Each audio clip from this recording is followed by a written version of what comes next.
The problem is that, yes, you are disoriented. You have got a problem to yourself. Now, don't try to recruit others now. If you try to recruit people into your disorientation, then we go for you. We punish you. That's number one. But secondly, if you violently grab some children and you rape them and so on, we kill you. And that one I totally support, and I will support.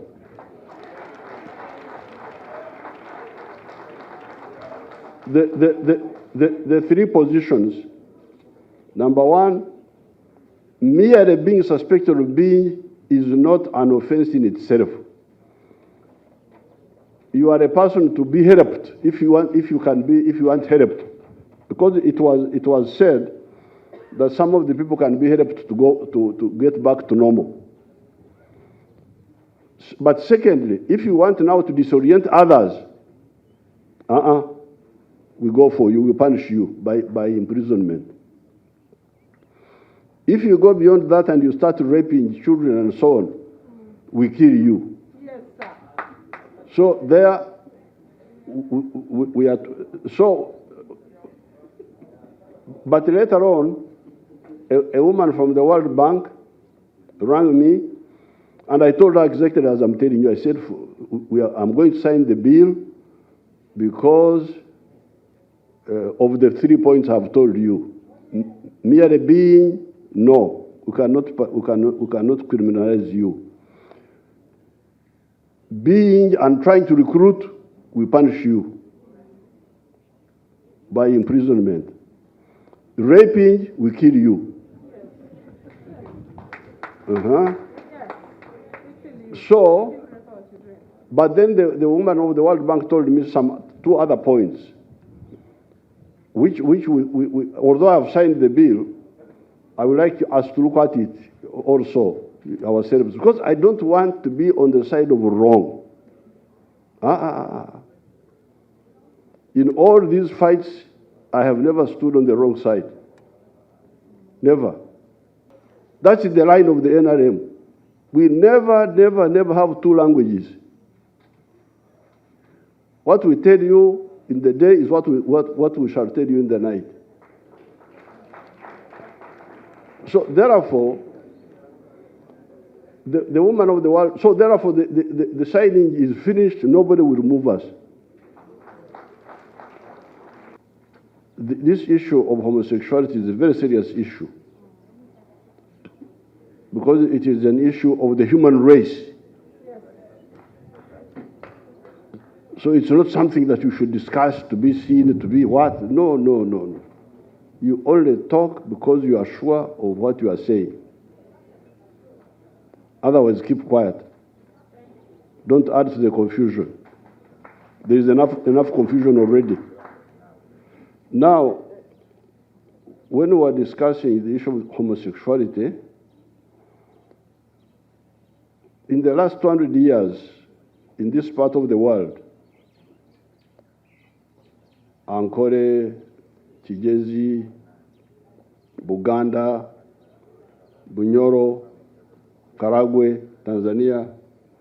So, but it was a smaller number. I have had 5 names in the last 200 years. Because me, I'm from this area here. My clan is one of the oldest in this part of the world. Now, when this issue, at that time, of course, this was a private issue. People were not they were not encouraging it, but also they were not fighting it, because it was like hidden, small secret of some few people. The problem with the Europeans is that they bring things which are out of place. So when it came up, 2014, now this time, I started trying to study this issue. What is it? Is homosexuality genetic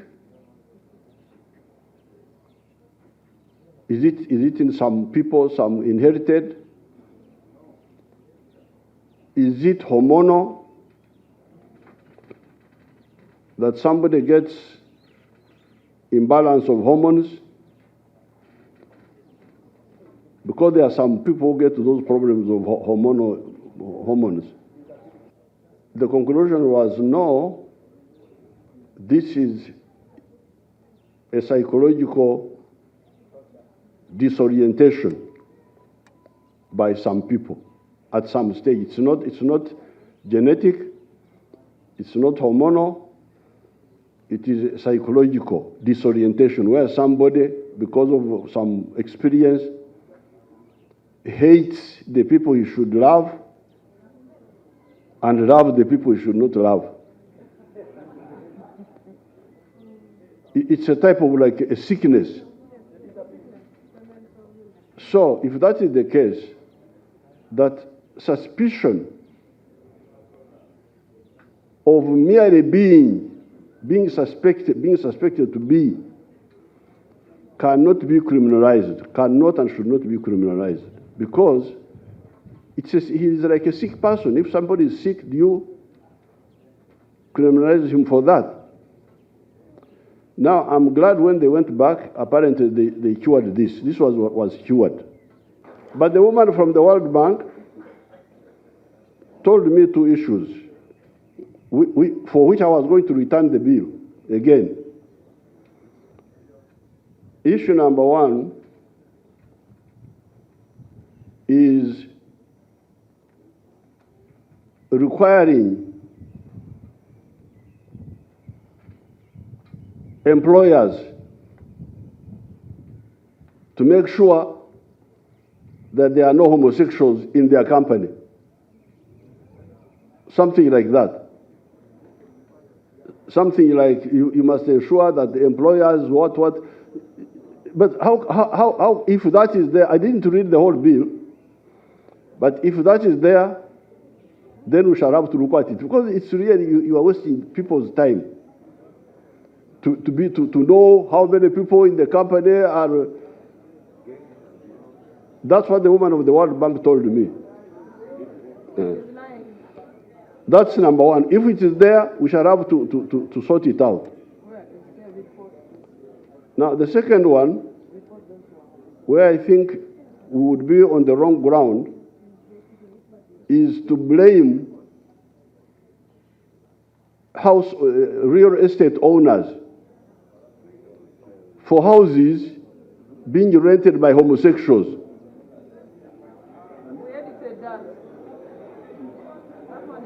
If that is there, then we should sort it out. We don't have time to go into that now, but we shall have time for that. So these are the two areas which you should check again. So I was about to return the bill again, but then the end of last week, I was going through my papers, and I saw the letter from the Attorney General telling me that the issues I had raised with the whips had all been resolved, that I should now sign the bill, and I signed it. So, if you don't have the other weaknesses there, forget about all this nonsense.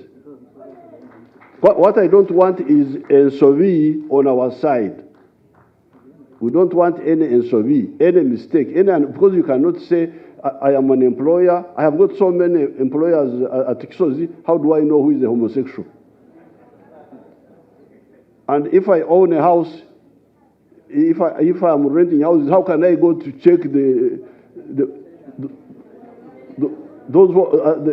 tenants who is a homosexual and who is not homosexual?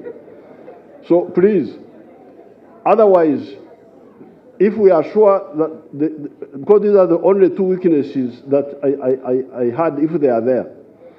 But otherwise, we shall move. If they cut aid, we shall sit down and discipline our expenditure, rearrange our budgets. If they interfere with our trade, we shall trade with others. Yes, sir. Yes, sir.